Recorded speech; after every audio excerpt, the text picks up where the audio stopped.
السلام عليكم ورحمة الله. الحلقة ديت هيكون تطبيق عملي أكتر ل NetN علشان ياخدك from beginner لواحد ما يعرفش أي حاجة عن الكودينج أو السوفت ويرز، ويتعلم حاجة اسمها no code platforms أو low code platforms زي NetN. النهاردة هشرح على NetN ونعمل مشاريع أو projects حقيقية، حاجة أنا كنت عايزها لنفسي، هتفيدني أنا في شغلي، وبالتالي لو ديت حاجة هتعملها لنفسك هتفيدك يبقى هتفيد غيرك. يعني ده تطبيق عملي علشان تعرف تستخدم NetN والاي اي ايجنتس والورك فلوز وايه معنى نودز، وفي نفس الوقت تطبيق عملي على حاجات واقعيه الناس ممكن تحتاجها. ديت حلقه واحده من الحلقات، لكن هغطي حاجات كتيره الحلقات اللي جايه، بس انا قلت استغل وانا ببني البروجكت ده لنفسي ان احنا نصوره برضو يعني. طيب هنشرح حاجات كتير جدا واقول لك ازاي هنسيت اب ان على الكلاود. حاليا الكلاود بس جميله جدا للبيجنرز او الناس اللي لسه بادئه ان هي تقدر تبدا بسرعه جدا، وفي نفس الوقت بيديك 14 يوم مجاني، ففترة كويسة جدا انك تتعلم فيها وتبدأ حتى تشتغل على سيلف هوستد. هتكتب هنا NetN Cloud، هتلاقي أول واحد اللي هو netn.io، وادخل عليه وتسجل حساب، اعمل get started من هنا، هيدخلك على الساين اب بيج. انا هعمل ساين اب اوت عشان انا فعلا عملت ساين ان للاكونت بتاعي، بس انت غالبا هيجيلك حاجة شبه كده. الفورم ديت املى البيانات بتاعتها، ودي اكونت جديد ما تسجلش قبل كده، انا سجلت كذا اكونت فهجيب اكونت تاني، حط الايميل هنا، يملى كل البيانات ديت، والاكونت نيم لازم يكون حاجه يونيك، يعني ممكن نخليها بس يعمل ستارت فري 14 day trial، يجاوب على شويه الاسئله ديت. it's only me product designer، مش ايا كان ماركتنج، كل دوت مش هيفرق قوي يعني، بس عشان نبدا بسرعه. وهنا حتى هيكون في فيديو بس تتفرج عليه، حاجه زي كويك بوش ليه كده، روح بس على الايميل اهم حاجه عشان تفيرفاي يور اكونت، هيجيلك مسج وبس كده الاكونت بتاعك. وهنا ديت الداشبورد اللي عندك، دوس على open instance ديت، وهي ديت الداشبورد بتاعت NetN عامة. عندنا هنا start from scratch، دوس عليها، وهنا هتبدأ الديفلوبمنت بتاعتك. أول حاجة لازم تفهم الداشبورد اللي انت شايفها قدامك ديت الأول، من هنا كده هتقدر تبدأ الورك فلو بتاعك. ولما تعرفش معنى ورك فلو دوت يعني سيستم مربوط ببعضه، حاجة بتبدأ أو حاجة بتحصل، وبعد ما الحاجة دي بتحصل بتباصيها لحدث تاني، والحدث دوت بعد ما يخلص في حدث ثالث بيحصل، وكلهم مربوطين ببعض. فهو دوت اختصار معنى work flow يعني. عشان نشرح، في هنا trigger manually، وده جواها الكليكينج، حاجة كده انك تدوس بالماوس، وهو دوت الحدث الاول، لما بدوس عليه عايز حاجة تانية بعديها تحصل، انا كده دوست عليه فالمفروض يبقى في حاجة تانية تحصل. دوت كان اول تريجر معانا اللي هو المانوال، لما بدوس المفروض ان الورك فلو بتاعي يبدأ يشتغل. نشوف ايه تاني اللي موجود. عندنا ال AI، وهي ديت اللي فيها حاجة اسمها AI agent، اللي هي اشهر حاجة تقريبا الناس كلها سامعة عنها يعني، ال AI agent ده. ومن هنا برضو تقدر تستخدم المودلز التانية بتاعت ال AI زي Open AI او Gemini، اشهرهم طبعا ال AI agents، بس طبعا ممكن نستخدم ال Open AI وغيرها يعني. وفي هنا Action in App، وديت برضو من الحتت المهمة جدا، لان هنا اكتر من 200 اب او نود جوه، والنود ديت بتاعت الابس، يعني مثلا في ابيفاي، في ناس كتير جدا بتستخدم ابيفاي، انا بستخدم ابيفاي، فانت محتاج مثلا تكونكت ابيفاي في الورك فلو بتاعك، عايز يعمل مهمه معينه في الورك فلو بتاعك. عندنا مثلا زي كليك اب، الناس كلها تقريبا عارفاه، هو CRM، ففي ناس كتير جدا بتستخدم كليك اب. فاحنا دلوقتي عايزين مثلا بعد ما بدوس على الماوس دوت اللي هو التريجر اللي انا حطيته، ابعت ايميل لحد معين، وبعد ما ابعت الايميل لحد معين دوت، اخد مثلا الايميل بتاعه، المسج اللي انا بعتها واحطها في CRM بتاعي. طبعا دوت حاجه كده خياليه لسه مخترعها دلوقتي وانا قاعد، بس اللي انت فهمته من هنا الورك فلو بيشتغل ازاي، حاجه ثم حاجه ثم حاجه تانية. وهنا من ضمنها الابس اللي احنا نستخدمها، ومن ضمنها برضه هتلاقي هنا فيسبوك او واتساب او الحاجات اللي احنا وفي حاجات كتير جدا انا مش عارفها اصلا من الابس ديت، بس اكيد في ناس بتستخدمها، زي جوجل اناليتكس او جوجل ادز او جيت هاب، في ناس كتير جدا بتستخدم جيت هاب، فانت بديهي ممكن تكون عايز تعمل حاجه في جيت هاب او حاجه. وهوريكم كل ده وانا ببني البروجكت لنفسي يعني. ده كده عرفنا الاكشن ان. وفي هنا داتا ترانسفورميشن، ده هنا بتكتب كود بجافا سكريبت او بايثون، بتedit فيلدز، او بمعنى لو انت جالك جيسون معين وانت عايز تضيف فيه فيلدز جديده، انت عندك نيم، ايميل، فون نمبر، وانت عايز تضيف مثلا ادرس او حاجه، فانت بتضيفه معاهم في ريسبونس دوت. عندك فلتريشن لو انت عايز تعمل فلتر لاري مثلا او حاجه كتير هنا، ومش لازم تكون عارف كل حاجه، كل نود بتعمل ايه، لانهم كتير جدا اكتر من 200 نود، فانت مش مهم بالنسبه لك انك تكون حافظهم خالص. انت الفكره كلها ان انت مثلا، انا في دماغي دلوقتي عايز اعمل حاجه معينه في النتن، في حدث معين عايز اعمله، يعني مثلا انا عايز احط داتا جوه جيت هاب او ابلود يعني بروجكت في جيت هاب، انا ما اعرفش ان في اصلا نود لجيت هاب ولا لا، وحتى لو في انا ما اعرفش بستخدمها ازاي، وما اعرفش هي بتتكلم عن ايه. هنا دي كده حته عاديه جدا اي حد بيبقى فيها. الفكره بتاعتك هنا في مهارتك في السيرش، انك تسيرش فعلا. حاجه مثلا تكتب على جيميناي، تشات جي بي تي، جوجل I want to insert data in Google Sheet مثلا، إن في جوجل شيت نود how to insert data in Google Sheet with NetN.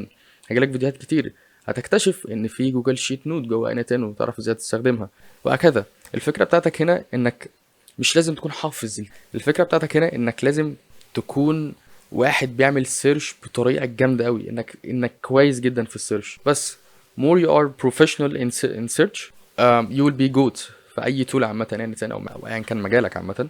فانت كل ما بتسيرش على حاجه انت مش عارفها كل ما هتلاقي حاجات جديده اتفتحت لك، فانت مهمتك بس انك تاخد الاكشن بتاع السيرش وكله هيبقى زي الفل. وندخل على الفلوز، وفي كور وفي هيومن ان ذا لوب وفي حاجات كتير جدا. وهيومن ان ذا لوب ديت يعني مثلا انت بعت ايميل فبس خليت الاي اي يكتب الايميل، بس مستني ان الهيومن يريفيو الايميل دوت. في ناس احيانا مش بتعتمد على الاي اي بشكل كامل، فبي بي بيحطوا هيومنز في الورك فلو بتاعنا، وده it's totally fine يعني عادي. وفي هنا add another trigger، وديت بقى فيها حاجات زي التريجر مانوالي دوت on app event، ودوت الويب هوك اللي احنا اتكلمنا عليه في فيديو قبل كده. والويب هوك دوت زي ما قلنا يعني حاولت اشرحه على قد ما اقدر، زي ان هو جاسوس موجود جوه ابلكيشن مثلا موجود جوه واتساب، فانت عايز كل مسج جديده تجيلك على الواتساب تجيلك هنا في الورك فلو بتاعك، فهو دوت معنى الويب هوك. وعندك اون فورم سبمشن، وديت مثلا انت بتملى فورم جوه انت ان فبتبدا الورك فلو بعد ما بتعمل سبمت ليها، او اون شات مسج، وكل دوت هنشوفه. طيب ممكن نبني حاجه بقى جديده هنا، او نبدا نبني الورك فلو بتاعنا، بس هنبني حاجه بسيطه الاول. عندنا هنا في اد ستيك نوتس، بحب احطها دايما علشان بس اكون في حد مجمع انا بعمل ايه.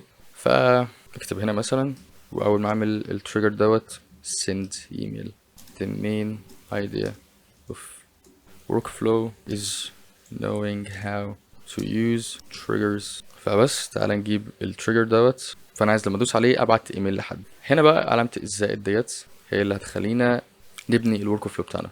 ندوس عليها انا عايز ابعت ايميل لحد، بتكتشف ان هنا في جيميل نود.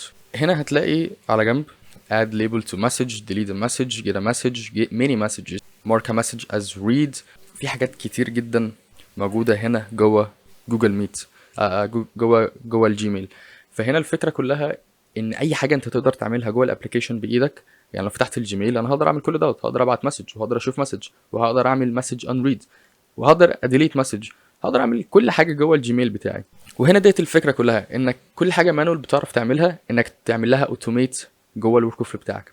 فانا دلوقتي عايز ابعت مسج، فتعالى ندور على send message او حاجه شبه كده send a message، وهي دي الفكره اللي احنا عايزين نعملها بالظبط send a message. وفي حاجه هنا مهمه جدا الا وهي الكريدنشلز. معنى credentials هي شويه المعلومات بتاعتك عند جوجل عشان تتاكد ان انت الشخص صاحب الاكونت دوت. يعني انا ما اقدرش اخد اكونت اي حد او جيميل اي حد وابعت المسج من عليه، لازم يكون في حاجه يونيك ليا جيميل او جوجل عارفه ان دوت الاكونت بتاعي وان انا ليا الاحقيه ان انا استخدمه. فهنا انا عندي credentials اساسا، بس عشان دوت الفري ترايل بتاع NetN فهنعمل نيو credential ندوس عليه. عندك هنا OAuth وعندك سيرفيس اكونت، والسيرفيس اكونت دوت حوار كبير، بس اسهل طريقه انك تكونكت الاكونت بتاعك هي بالطريقه ديت. هتسيب كل حاجه زي ما هي وتعمل ساين ان بجوجل اكونت بتاعك، ودوت المفروض الاكونت اللي احنا عليه او مش عليه عادي جدا، بس هنختار دوت تدي له كل الصلاحيات بس كده تقدر تشيل ديت. ودلوقتي الاكونت بتاعك تعمل له كونكت، فنقدر نبعت دلوقتي حالا. وهنا الريسورس، والريسورس دوت الشيء اللي انت عايز تعمله. عندك مسج، عندك ليبل، عندك درافت، عندك ثريد. وليبل ديت مثلا المسج ديت انك تعمل اي حاجه ليها علاقه بالمسجز، عايز تعمل ويب هوك ليها علاقه بالمسجز اللي هو لما مسج تجيلك، عايز مثلا تبعت مسج تان ريد مسج او تريد مسج معينه، فكل ده موجود في الريسورس بتاع مسج. الجيميل عندك ليبلز في كده تفلتر الايميلز اللي بتجيلك كليبلز. دي مثلا بروموشنز ديت ليها علاقه بالايجنسي بتاعتي، دي ليها علاقه مثلا لاهلي، الايميلز اللي جايه من اهلي، السبسكريبشنز اللي انا عاملها، الايميلز اللي جايه لك وتحطها في خانه من دول. وديت الليبلز برضو، ودوت برضو اوتوميشن ممكن تعمله، يكون كونكتد بالجيميل بتاعك ويشوف الايميلز اللي بتجيلك ويصنفها ويحطها في التصنيف بتاعها الصح. ففي كذا حاجه تقدر تعملها يعني. وفي الاوبريشن هنا انا مختار مسج، فانت دلوقتي عايز تسند مسج، بس انت هنا ممكن تاد ليبل للمسج، تديليت المسج، تجيت المسج ديت مارك از ريد للمسج، تريموف ليبل عن المسج، في حاجات كتير جدا. بس انا عايز اسند يعني لمين بقى؟ ممكن احط الايميل بتاعي، والسبجكت هنا ممكن نكتب مثلا hello يوسف، وهنا الايميل تايب HTML. لو عندك خلفيه ب HTML فهتكون كويسه جدا، مش لازم تكون جامد قوي فيها، بس يعني كخلفيه بسيطه هتكون حلوه. فممكن اكتب هنا، انا كده هكتب HTML، بس انت ممكن تخلي الايميل تايب تكست عادي وهيشتغل لما تكتب. مش لازم تكتب التاجز اللي انا بكتبها ديت اللي هي H3 او H2 او اي حاجه غريبه شايفها، مش لازم تكتبها لو انت عامل الايميل تايب تكست. مثلا hello I've been seeing your videos for a long while. اعتقد كده كفايه، وده تقريبا ده كلام المفروض مظبوط. خلينا نفتح الاكونت بتاعنا.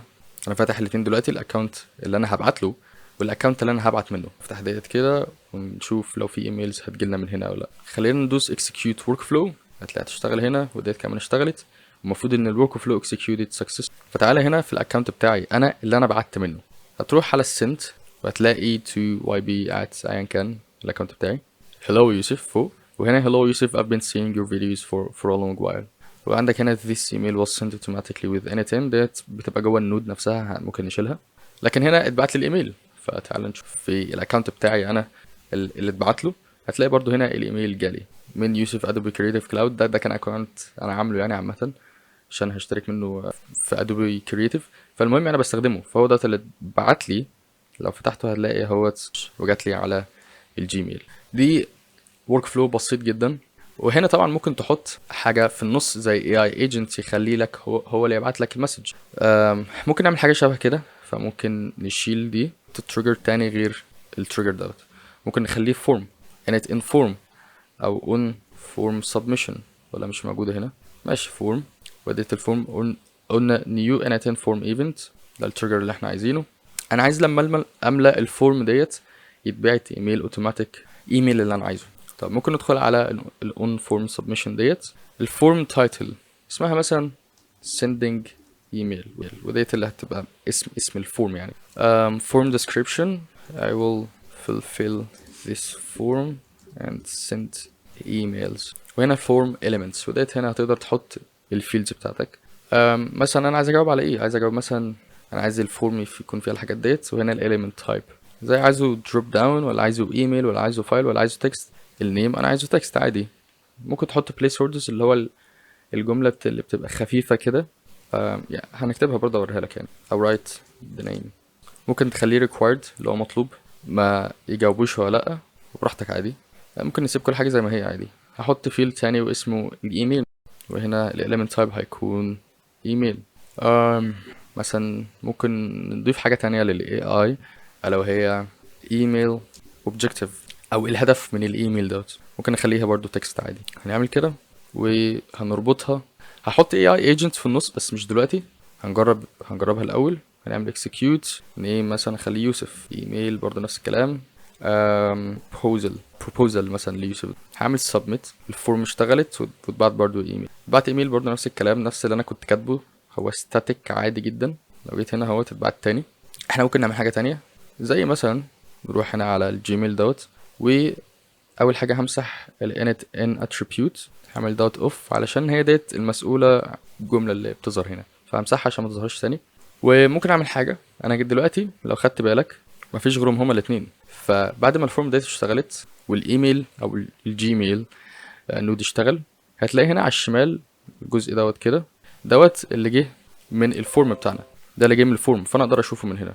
انا دايما بحب اخليها جيسون، ومن هنا تقدر تشوف النودز اللي قبل الجيميل ديت او الحاجات اللي قبل النود اللي انت فيها. هنا تقدر تغيرها، يعني لو في كذا نود تانية هتقدر تشوفها، بس احنا مفيش غير فورم سبمشن فانت شايفها بس.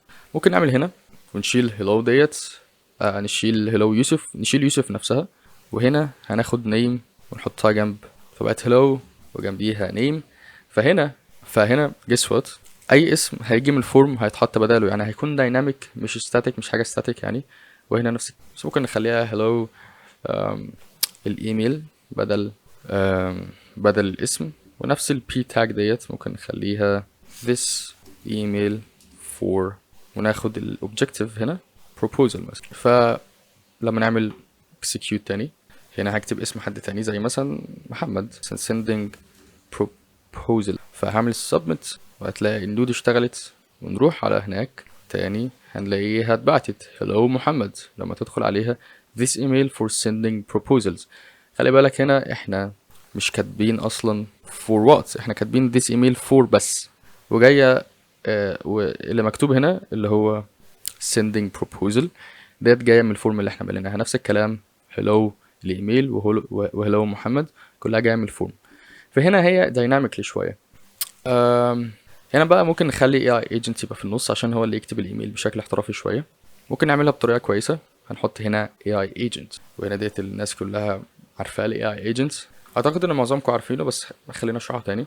ال AI agent دوت هو الكتلة اللي انت شايفها قدامك ديت، بيكونتين حاجة اسمها chat model، البرين او المخ بتاع ال AI agent، اللي ممكن يكون شات جي بي تي، او ممكن يكون ديب سي، ممكن يكون جيميناي، او ممكن يكون اي LLM model او large language model، اللي هو الناس بتقول عليهم ال AI لكن هم مش AI، هم اسمهم، هم جزء من ال AI، LLMs او large language models، ودوت اللي احنا بنسميه. وفي ميموري، والميموري ديت الداتابيز، اعتبرها الداتابيز بتاعه الاي اي ايجنت دوت اللي هيعتمد عليها علشان يفتكر الشات اللي بينه وبين اي كاستمر او اي يوزر كان بيتكلم معاه. والتول ديت some of apps زي جوجل شيت او تليجرام او ايا كان الاب بتاعك، الاي اي ايجنت هيستخدمه في وقت معين ليه مهمه معينه. يعني مثلا جوجل شيت ممكن يكون مربوط بيها عشان الاي اي ايجنت يربط او ينسرت الداتا جوه الجوجل شيت ديت مثلا معينه. فممكن وديت احنا نستخدم التول ديت عامه بس لما اجي اشتغل على الحاجه اللي انا عايزها. لكن هنا بس كل دوت كلها شويه حاجات، حاجه زي تريننج يعني او examples بسيطه.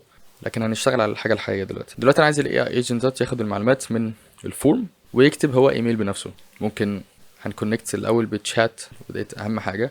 انا نفسي بستخدم اوبن روتر، ممكن تستخدم اوبن اي اي، بس انا مش بستخدم اوبن اي اي، انا بستخدم اوبن روتر علشان الحلو فيه ان انت يعني جواك كل المودلز اللي انت عايز تستخدمها، اذا كان من اوبن اي اي او عايز استخدم احيانا جيميناي، ففيها كل حاجه يعتبر.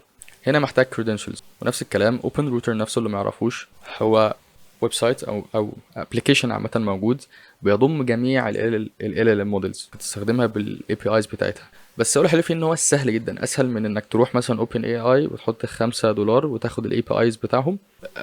فيعني اوبن روتر اسرع واحسن، وفاهمني في كل المودلز اللي انت عايز تستخدمها حتى لو بعيدا عن اوبن اي اي يعني. فده الاكونت بتاعي حط فيه $20 تقريبا، بس مش من زمان جدا بصراحه، يعني من زمان قوي يعني.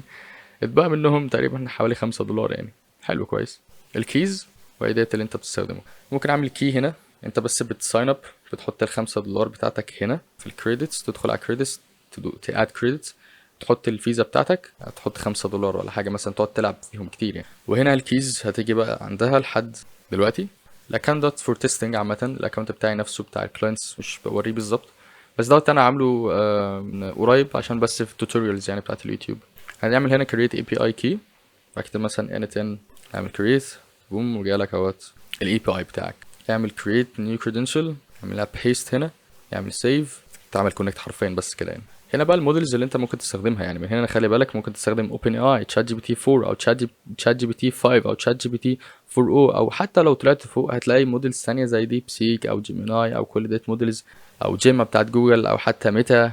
انا بحب استخدم تشات جي بي تي 4 او ميني، في حاجات ممكن تستخدمها عادي غيره يعني. وهنا دوت البرين بتاعنا شغال كويس. الفكره من هنا بقى ان انا هبعت له الداتا اللي جايه من الفورم ديت، واقول له يكتب ايميل based on these information. هنا ادوس على الاي ايجنتس وهتلاقي الحاجات ديت المفروض نملاها. شيل ديت connected chat trigger عشان هي بتكون باي ديفولت كده، ويعمل define below. هنا هنقدر نديفاين الداتا اللي احنا عايزينها. نسيبنا من ديت الاول، بعد كده هعمل open option وانا عايز اكتب system prompt. والsystem prompt هنا بقى الحوار كله. The more you are professional in prompt engineering, the more powerful you will make AI agents. فانت كل ما تبقى عارف او professional جدا في البرومبت engineering، ما انت هتعمل AI agents قوية جدا. السيستم prompt هنا انا هدي instructions معينة لل AI agents. هقول له مثلا you are a professional writer.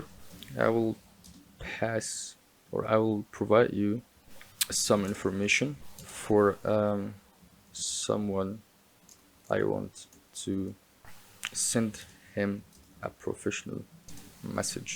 هنا دلوقتي انا قلت له ايه هو مين وايه المهمه بتاعته، ايميل.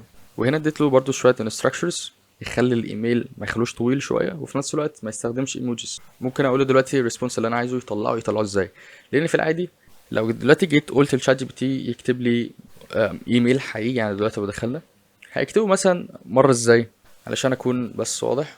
عايز اشرح هنا في الشاشه عشان تكونوا فاهمين قصدي إيه يعني. لو دلوقتي خليت شات جي بي تي يكتب هو الايميل دوت، فهو هيطلعه بطرق معينه. هيقول لك مثلا here's the email you want، يقعد بقى يكتب لك باقي الايميل بتاعه. او مثلا هيقول لك ممكن ما يكتبلكش here's the email you want، ممكن يقول لك حاجه زي ايه، يعمل لك حاجه زي كده ايميل، او مثلا اللي هو اسمها ايه ده التوبيك، اسم التوبيك هنا او السبجكت، وهنا مثلا هيعمل لك حاجه اسمها ويكتب البادي بتاعه. وممكن برضه في نفس الوقت يعمل نفس الكلام ويكتبه مره HTML، او انا عايزه HTML بس هو هيكتبه تكست عادي. هو هيكتبه تكست بس انا عايزه HTML يكون فورماتد. فانا هنا ده بقول له بقى هو يكتبه ازاي عشان يكون في ستاندرد هو ماشي بيه، او اسطمبه بمعنى صح يعني ماشي بيها كده، اللي هو مش مره يكتبوا كده ومره يكتبوا كده ومره يكتبوا تكست او مره يكتبوا HTML. هنا الفكره هنا انك بتبني سيستم nothing can break it، سيستم صارم. فهنا الفكره من هذا الشيء يعني الانستراكشنز اللي احنا بنديها له، ممكن اخليه يعملها بطريقه معينه. subject حاجه زي كده subject writing the subject، وتحت هنا بعد كده اقول له مثلا then use this symbol. فاعتقد كده هتبقى شغاله. واللي انا قلت له هنا ان هو يكتب السبجكت، بعد كده يدوس العلامه ديت، بعد كده يكتب باقي البودي. وهنا بمعنى اصح خليته يعمل حاجه شبه كده how are you يوسف مثلا، بعد كده يكتب باقي البادي بتاعه بس يكون HTML. ليه انا خليته يعمل كده؟ المغزى من نفس، وممكن تستخدم اي علامه تانية بس انا هقول لك المغزى ده. هنا اليوزر برومبت هديله مثلا الاسم والايميل اوبجكتيف بس، مش لازم الايميل لان انا كده كده مش هيستخدم الايميل في حاجه، بس انا هخليه يستخدم الاسم والاوبجكتيف عشان يكتب ايميل كويس يعني. هنا بقى هديله الانفورميشن اللي انا اخدته من الفورم ديت. هقول له here's the user information the form name، احط له هنا النيم، هتسحبها وتحطها جنب النيم عشان يكون عارف من دوت النيم اللي جاي من الفورم. و ايميل اوبجكتيف هناخدها ونحطها من الايميل اوبجكتيف هنا بس.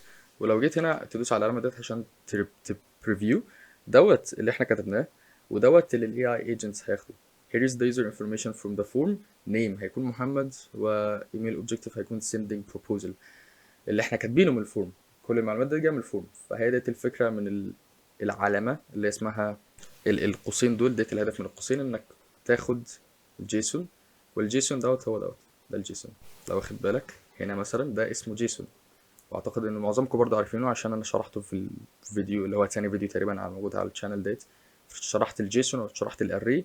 فده جيسون، فاحنا بنكتب جيسون دوت نيم. جيسون اهو ده كله جيسون ونيم النيم اللي احنا عايزينه، وجيسون ايميل اوبجكتيف.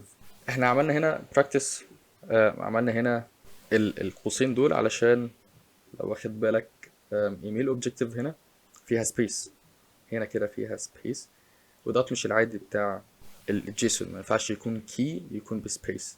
بس ما علينا يعني مش هتبقى فارقه كتير قوي. اعتقد كده المفروض ان هو يكون شغال كويس. هنروح على ايميل، او تعالى نخليها دلوقتي تشتغل علشان اوريكم هتكون عامله ازاي. احنا دلوقتي ما خلصناش بس هتشتغل، نشوف هنشغلها دلوقتي يعني. نعمل execute، نسميه مثلا احمد، برضه نفس الكلام ايميل اوبجكتيف. we did we had a meeting and I want to send the proposal for $100 for the setup and dollars retainer for the AI agent for his company. هعمل submit، المفروض انها بتشتغل دلوقتي والاي ايجنت شغال، كل حاجه تمام، مستنيين يخلص، وكل حاجه اشتغلت كويس. كل حاجه يعتبر اشتغلت كويس، لكن هي ما اشتغلتش كويس. نروح دلوقتي تاني هلاقي الايميل جالي لسه hello this email for، بس كل حاجه اتشالت. ليه؟ لانك لو رحت هنا على init n، اشيل دي دلوقتي init n، ورحت على الجيميل اللي هو المسؤول عن السندنج مسجز، هتلاقي هنا حاطين حاجات غلط جيسون دوت نيم، واللي جاي هنا مفيش جيسون دوت نيم. زي ما انت شايف مفيش جيسون دوت نيم. انا كده باخدها من السب من الفورم، والفورم مش موجودة حاليا. يعني ايه؟ يعني لو جيت دلوقتي اعمل فورم، خلي بالك الدنيا هتشتغل ازاي. هو حط قوسين فيها on form submission اللي هي اسم الفورم او اسم النود بقى مش اسم الفورم، item.json.name. ففي لفة كده حصلت علشان قبل كده كانت الجيميل ما كانش دوت موجود، ده ما كانش موجود، والاتنين دول كانوا موصولين ببعض على طول. فعشان كده كنا كاتبين جيسون دوت نيم على طول، لكن دلوقتي في اي ايجنت وسطهم. فالفكره هنا انها اتغيرت، ودلوقتي انا ببعت داتا مش موجوده. اللي انا ممكن اعمله، ممكن اشيل جوه الجيميل ده وتشيل مثلا، خليها تيست ايميل ده السبجكت، واخلي كل الاوتبوت اللي جالي دوت من الاي اي ايجنت هو المسج. وخلينا نشغلها تاني هنا، نعمل ران لديت بس، بعت لي تيست ايميل. المفروض كده كل حاجه شغاله كويس، بس مش كويس قوي. proposal for AI agent setup and retainer. وهنا حط لي العلامه ديت، لسه ما خلصناش، اسمع علينا. Dear أحمد، استخدم الاسم. Thank you for our recent meeting. I appreciate the opportunity to discuss the potential collaboration for your company's AI agent blah blah blah. وهنا كتب السعر اللي انا عايزه، retainer مش عارف ايه. Looking forward to your response. كتب كل حاجة عامة. بس الفكرة هنا، هو هنا مش زي ما انا عايز بالظبط، انا عايز دوت هو اللي يكون فوق وهكذا. وانا كاتب تيست ايميل هارد كودد او انا كاتبها بايدي يعني. فتعالى نظبط كل دوت. هنرجع بس للاي اي ايجنت تاني، لانه خلي بالك هو فين. كتب هنا subject، وانا مش عايزه يكتب subject، انا عايزه يكتب السبجكت على طول، وبعديها البراكتس دوت او ايا كان الخط اللي فوق دوت. نرجع تاني هنا واديله الانستراكشرز بتاعتي. not using not writing subject write the subject immediately. المفروض كده يشتغل تمام، نخليه يشتغل ونشوف هيطلع لنا ايه. المفروض ان هو كده تمام، ودوت الاوتبوت بتاعه، ده كل الاوتبوت بتاعه. اللي احنا هنعمله دلوقتي، احنا مش هنستخدم ديت، هنستخدم كود نود، ودوت هنستخدم جافا سكريبت كود فيها، علشان هنا بقى نفصل السبجكت بالبودي. انا عايز السبجكت لوحده وعايز البودي لوحده عشان اعرف ابعته في الجيميل. والاول هنا من اول proposal اللي هو proposal for AI agent setup and monthly retainer لحد هنا كده دوت انا عايزه السبجكت. وبعد هنا ومن اول ال HTML body دوت انا عايزه يكون البودي بتاعي. فهنا اللي هعمله، انا عندي خبرة شوية في الكودينج، بس تعالى انا عارف ان معظمكم مش عارف الكودينج. فاللي هنعمله بالظبط، خدها كوبي من اول هنا لحد هنا كده، وروح على جيميناي او تشات جي بي تي او ايا كان. انا بحب استخدم جيميناي في الكودينج يعني عامة. هتروح اقول له مثلا me a code it will get this response، وتعمل paste response بتاعك. and I want to split from this symbol so simple، معرفش والله. split pawns، الانجليش بتاعي بص يعني حاجة منتهى الزبالة. اسمع علينا يعني، هيفهمك كله هيفهمك عادي. هتاخد الكود دوت وتروح هنا لازقه هنا على طول. شوف بس اهم حاجة الايتمز اللي انت جايلك هل هي كلها ولا لأ. حاول تمسح دي كده بتاعت الايتمز، وتحط الاوتبوت بتاعك دوت يكون الايتم دوت اللي يكون الاوتبوت بتاعك. بس اعمل كده run ليها وشوف هتطلع لك ايه. يقول لك cannot read properties of undefined reading في line 10. line 10 دوت اللي هو item.json.output. ماشي، غالبا هنحط نفس الاوتبوت اللي جالنا، نحطه هنا، نعمل execute وبس كده. لو انت جيت هنا الجيميل دوت دوس عليه، هنا الكود ان جافا سكريبت دوت النود بتاعنا، هتلاقي السبجكت وهتلاقي البادي HTML، هتلاقي كده حاجة يعني تحت هنا. معرفش ليه هو عمل لوب الحقيقة ل 571، اعتقد في حاجة غلط. ماشي، هنرجع بس تاني نقول له it's executing 71 items and this is the output I want to run the function on. هتشوف هكتب هنا ايه. تمام، هناخدها تاني ونحطها في الكود execute setup. المفروض انه هيشتغل كويس، فانا اشتغل كويس و executed once. هنروح على الجيميل تاني، دلوقتي عندنا السبجكت وعندنا body HTML. وهنا نقدر بقى ساعتها نشيل بقى كل حاجة، المسج ديت والسبجكت دوت، وهناخد هنا السبجكت ونحطه مكان السبجكت فيلد، والمسج هنا هناخد البادي HTML.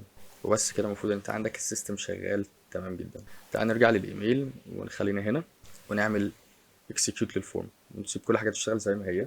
دلوقتي يوسف، الايميل بتاع يوسف، والايميل بتاعنا ان احنا عايزين remind يوسف مثلا make the task in the morning مثلا. he should develop our business plan. submit. هنشوف ال AI وهو بيشتغل في مشكلة ولا ايه. تمام، هنكتب تاني، مش عارف المشكلة بالظبط. remind Yusuf to make his in the morning. he should make our business plan. بس كده اعمل submit. تمام، هو اشتغلت والمفروض ان تبعت لنا ايميل remind for morning task. Dear Yusuf, I hope this message finds you well. This is a friendly reminder to work on your business plan tomorrow morning. Your insights مش عارف ايه، كل حاجة تمام. هنا بقى يعني نفس الورك فلو دوت شغال. ممكن تستبدل الاون فورم سبمشن ديت وتخليها مثلا على التليجرام، وفويس نوت. ممكن تخليها اي حاجة انت عايزها. ممكن تخليها على الواتساب، بحيث ان انت لما تكتب على الواتساب لشات معين او تبعت فويس نوتس للشات دوت، فياخد الفويس نوت ويعمل التاسك بتاعتك او يبعت الايميل بتاعك. في ناس كتير جدا بتستخدم الموضوع دوت، والحقيقه اللي انا كنت هعمله حاجه قريبه من ديت شويه. تعال نبني بقى اللي احنا المفروض ان انا اعمله. اللي انا كنت عايز اعمله بالظبط، انا كنت عايز اربط الاي اي ايجنت دوت بالتليجرام عندي، بحيث ان انا عندي ميتنجز كتير جدا في اليوم، الحمد لله كتير جدا. فبضطر ان انا بسكادجول الميتنج مانولي او التاسكس بتاعتي مانولي. فبروح على جوجل تاسك علشان اقول ادخل واكتب الاسم بتاع الجوجل تاسك والديسكريبشن بتاع جوجل تاسك والتايم بتاع التاسك دوت او الميتنج دوت او ايا كان. وانا في العادي بكون بعمل حاجه معينه تانية، يعني ببقى قاعد وفي مسج جات لي ان معلش هنسكادجول الميتنج ليوم تاني، فتمام هبيك اب ماي فون بقى واقعد اغير كل حاجه واعمل سكيدجول جديد. ده بتقعد مني مثلا دقيقتين وانا ببقى شغال اصلا، فالموضوع بيبقى مشتت بالنسبه لي. فعشان كده انا محتاج الايجنت دوت، انا بس امسك الفويس نوت ابعت له اعمل 1 2 3 فيحط التاسك ليا في جوجل تاسكس دوت. جميل. هنبنيه ازاي؟ اول حاجه خالص اعتقد انت عرفتها، احنا عايزين تريجر، والتريجر دوت هيكون طيب محتاجين تليجرام تريجر. وهنا تليجرام تريجر هيكون ويب هوك. هتنزل تحت عند التريجرز تحت هنا وهتلاقي اون مسج. واون مسج ديت يعني اللي هو كل مسج هتجيلك ده ويب هوك يعتبر، فيعتبر هو موجود عندك على التليجرام او الشانل اللي انت هتربطها بيها. فهيكون موجود في الشانل ديت اي مسج هتيجي هيبعت لك المسج ديت على الورك فلو بتاعك، فنقدر نتصرف بيها. المسج هندوس عليها، هنعمل credentials بتاعتنا، نعمل create credential. بس اول حاجه هو محتاج access token، فانت اول حاجه هتفتح تليجرام عشان تعمل البوت بتاعك دوت. دوس على بوت فاذر، يعمل نيو بوت، اكتب اسمه هيقول مثلا يوسف تاسكس اسيستنت. ماشي، اليوزر نيم بتاعه تاسكس اسيست. هناخد دوت الاكسس توكن بتاعنا، خده كوبي وادخل على الشانل بقى بتاعته. هنرمي الاكسس توكن هنا، يعمل سيف، هيكون كونكتد سكسسفولي، يعني بيعمل تيستنج لسه. كده كويس، كده اتربط. فاي مسج هتجيلنا، يعني لو عملت execute workflow دلوقتي ورحت بعت اي مسج هنا دلوقتي اتبعتت، جت لنا هنا وهتلاقيها في الجيسون دوت، هخليه جيسون وانزل تحت هتلاقي تكست وديت المسج اللي انا بعتها وديت شويه انفورميشن عن الاكونت اللي بعت يعني. طيب خلينا نبعت مثلا فويس، وده غالبا اللي انا هعمله ان انا هخليه يبعت فويس لاني مش هعرف اكتب. اللي هيخليني اكتب هروح افتح جوجل تاسك على طول. This is a test from Yusuf to see if the workflow is actually working. تمام، اتعمل برضو. هتلاقي هنا بدل مكان تكست كان حاجه اسمها فويس اللي اتبعت، فكويس مفيش مشكله. هنروح دلوقتي تاني حاجه عايزينها ان احنا ناخد الفويس دوت ونخليه تكست، او نعمل حاجه اسمها ترانسكريبشن للاوديو دوت. وعلشان نعمل كده فاحنا محتاجين نداونلود الميديا ديت. هندوس على ديت تاني، نعمل تليجرام، انا عايز اداونلود، او مثلا ميديا send a media group، انا عايز اداونلود الفويس دوت. اعمله ازاي؟ get a file، send an audio file، get a file، ممكن تكون ديت فايل اي دي. هناخد الفايل اي دي دوت ونعمل كده وداونلود. بالظبط، هنعمل داونلود ونعمل اكسكيوت. اول ما نعمل اكسكيوت الفايل تعمله داونلود هنا اهوت. فانا كده عملت جيت للفايل، فانا دلوقتي معايا الفايل نفسه، فانا عايز اترانسكرايب الفايل دوت. ممكن نستخدم حاجات كتير جدا، بس الاسهل خالص 11 labs. هو اي نعم مش ارخص حاجه، في حاجات تانية ارخص، لكن دوت الاسهل اللي احنا نعمله سيت اب حاليا. يعني هنعمل لوجن، وفي نفس الوقت هو more accurate، يعني هو كويس جدا ان هو يديتكت الفويس باي لانجوج، فعشان كده بحبه بصراحه. عملنا لوجن ب 11 لابس بتاعنا، هننزل تحت عند developers، دوس عليها، اعمل create an API key، وهنا اعمل create key، سميه مثلا initn او initn، ماشي نخليها initn demo create key. دي كده انا نسيت اعمل حاجة، نعمل edit بس، بس هنعمل refresh initn demo تحت، هندوس عليه edit key ونعمل ال restrict key دوت نمسحه ونعمل save changes. احنا كده اخدنا الكي بتاعنا، هنروح على initn ونروح على 11 labs عندهم نود برضو، ونعمل حاجة اسمها transcribe audio or file، بس احنا محتاجين نعمل install للنود ديت عشان هي مش موجودة by default، فانت تعمل install، استنى تمام اتحملت. بعد كده 11 labs تاني، وننزل عند حاجة اسمها transcribe audio or video، ندوس عليها، وهنا لازم نحط ال credentials بتاعتنا، محتاج ال 11 labs API key، اعمل له paste هنا وبس كده تمام زي الفل.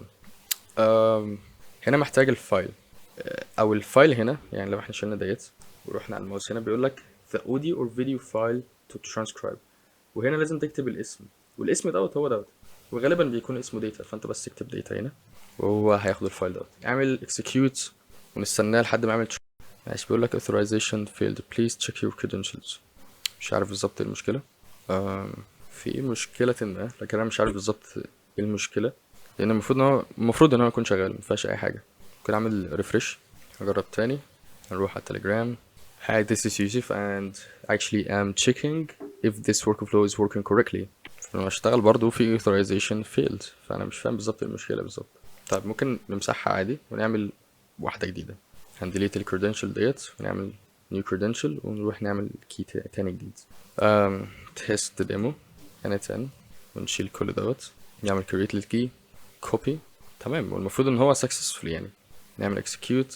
في مشكله انا مش عارف بالظبط ايه المشكله، بس يعني هي مشكله معصباني لان هي المفروض يكون شغال. طب سمعني الفويس كده، المفروض ان هو شغال، ايه المشكله؟ تمام. from 11 labs unusual activity detect free to use h disable if you are using proxy VPN. تمام. هي في مشكله في paid subscription نفسها، بس هي الغريب ان هي بتشتغل عندي عادي على الهوستنج العادي. طيب بص انا ممكن اعمل حاجه كويسه، احنا ممكن ناخد دوت كده ونروح على NetN بتاعي انا شخصيا لانها تشتغل كويس، وده اللي انا بستغربه يعني. دوت هوستد على VPS من هوستنجر، وفي البروجكتس اللي انا بشتغل عليها يعتبر، او مش اللي شغال عليها بس يعني تيستنج بس، فده تمام معايا اكيد هيشتغل. هعمل نيو ورك فلو عادي واعمل بيست للحاجات ديت، هحط بس الكريدنشالز تانية من اول وجديد، هعمل هنا new credential واروح اخد ال API key تاني بتاع تليجرام، ولا كأن اي حاجة حصلت، المفروض ان هو هيشتغل كويس. get a file برضو هنخليه تليجرام account اللي احنا لسه عاملينه، وهنا transcribe audio or file هخليه 11 labs لان اصلا بتاعي هتلاقيه شغال. نعمل execute تاني، هننسى بقى الكلاود اللي انا عملته دوت اللي هو دوت، انت ممكن تفضل مكمل فيه بس ما فيش مشكله، ممكن تبدل 11 لابس باي حاجه تانية. انت ممكن تستخدم الترانسكريبشن بتاع اوبن اي اي لو انت تقدر تحط $5 مثلا في اوبن اي اي وخلاص يعني. ممكن تستخدم جيميناي مثلا بترانسكرايب اوديو، بس عشان هياخد سيت اب كتير شويه او مش كتير يعني اكتر من 11 لابس، انت ممكن تعمله انت مع نفسك، وانا عن نفسي بحب استخدم 11 لابس برضه. بس عادي انصحك ان انت تجرب بنفسك، ادخل وشوف جيميناي هيشتغل ازاي وهتلاقي مشاكل وحلها، وازاي تعرف انك شاطر قوي انك تحل مشكله، انك تفضل يوم واثنين وثلاثه قاعد بتحل المشكله ديت عادي جدا في نود واحده، فكمل عادي ما تقلقش من دوت. شغلنا التريجر دلوقتي، خلينا نقول مثلا نروح تاني عليه. Hey, I'm checking if the workflow is working correctly. تمام اشتغل كويس، والtranscribe كمان كويس اوت. Hey, how's it going? I'm checking if this node is correctly working fine. طب هو حتى جاب كل حاجة بالظبط.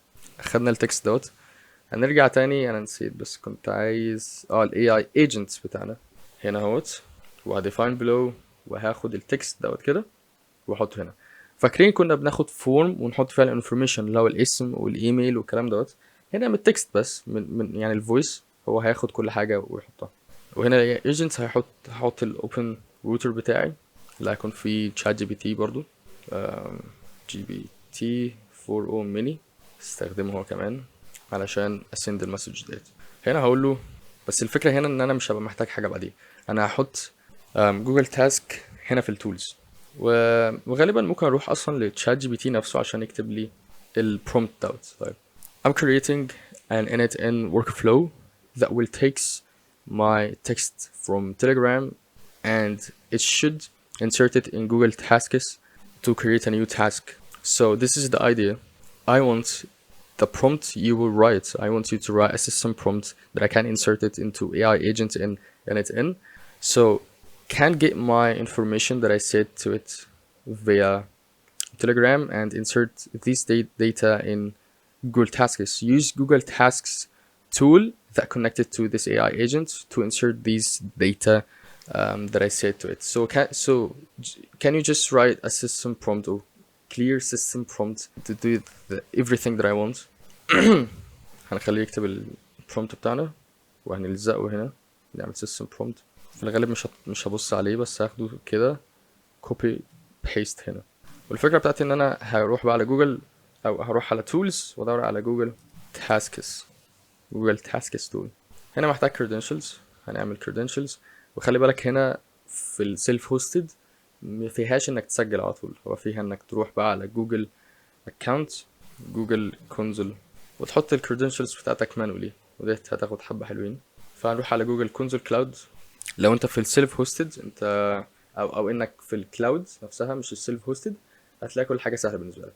هنروح على، خلينا في الديمو عادي، نروح على I am admin او نروح على API services لللايبراري وندور على جوجل تاسكس، هنلاقيها هنا جوجل تاسكس API. روح اعمل enable. طب هتروح على credentials هنا بعد ما اخلص تلاقي الويب كلاينت، هتعمل واحد جديد اللي هو create credentials او auth client ID، وهتملى كل دوت. خلينا نملاها من اول وجديد معاك. ويب ابلكيشن سمي اي حاجه، ويب كلاينت 2، وهنا ال authorized redirect URIs اعمل واحده، وروح هنا وخد ال auth redirect URL دوت وروح اعمل له paste هنا، يعمل create هيجيلك كل دوت. خد الكلاينت ID وروح اعمل له paste هنا، وانزل لتحت هتلاقي الكلاينت سيكريت، خده من هنا برضو من جوجل وحطه في الكلاينت سيكريت هنا، يعمل سيف، بعد كده يعمل sign in بجوجل اي اكونت بقى اعتقد عادي، بس يعمل continue بس كده تمام connected successfully. يعني تعال نروح التاسكس بتاعتي.